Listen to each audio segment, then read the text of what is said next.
क्या आपको लगता है ये पॉसिबल है? हमारे यहाँ भारत में लोगों को दवाइयाँ इतनी पसंद है कि वो अपने स्टॉक में दवाइयाँ ख़त्म नहीं होने देते हैं, और ऐसे में आप कह रहे हो कि दवाइयाँ बंद ही कर दो, तो ये थोड़ा खिलाफ नहीं होगा अपनी ऑडियंस के?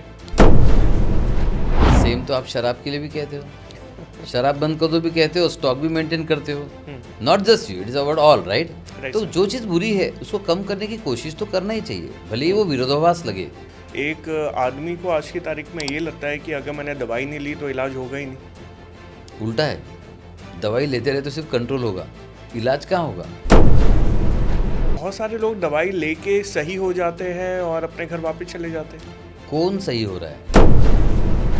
डायबिटीज़ के पेशेंट दवाई लेके कौन ठीक हुआ, चलो आप बता दो। तो अच्छे से सारा सिस्टम सेट है ही पहले से, डॉक्टर दवाइयाँ दे रहे हैं, पेशेंट दवाइयाँ ले रहे हैं, पेशेंट भी सही, डॉक्टर भी सही।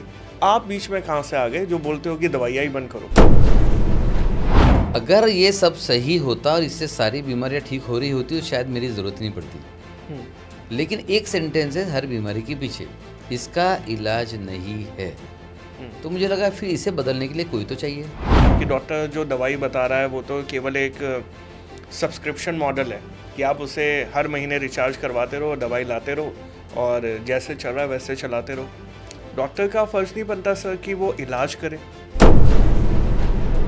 डॉक्टर का फ़र्ज़ बनता है इलाज करे, लेकिन अगर आप उस डॉक्टर के पास जा रहे हो जो इमरजेंसी जान बचाने का स्पेशलिस्ट है, रिलीफ का स्पेशलिस्ट है, या बीमारी को मैनेज करने का स्पेशलिस्ट है, तो मैनेज ही करेगा ना। सोने की मुर्गी आदमी क्यों मारेगा? जब दवाई देके उसे 20 साल तक खींचा जा सकता है तो उसे मारने की क्या ज़रूरत? तो डॉक्टर उसे ऐसी दवाइयाँ देते हैं कि वो हमारे पास आता ही रहे, पर्चे बनते ही रहे, दवाइयाँ बिकती ही रहे, और ऐसे में आप कह रहे हो कि दवाइयाँ बंद कर दो। तो क्या आप उन डॉक्टर के पेट पे लात नहीं मार रहे हो? डॉक्टर जानबूझ के बीमारी को लंबा खींचते हैं ताकि डॉक्टर को प्रॉफिट हो, ये गलत है। पर सर हरिद्वार में बैठे बाबा रामदेव जी तो ये बोलते हैं कि योगा करो और आयुर्वेदिक लो, उसमें हर बीमारी का इलाज है। उन्हें आप कैसे देखते हैं? ये तो रामदेव जी जाने की सच्चाई क्या है। योगा से सब होगा तो नहीं होगा। मार्केट में ना एक नया ट्रेंड चल रहा है, पंचकर्मा।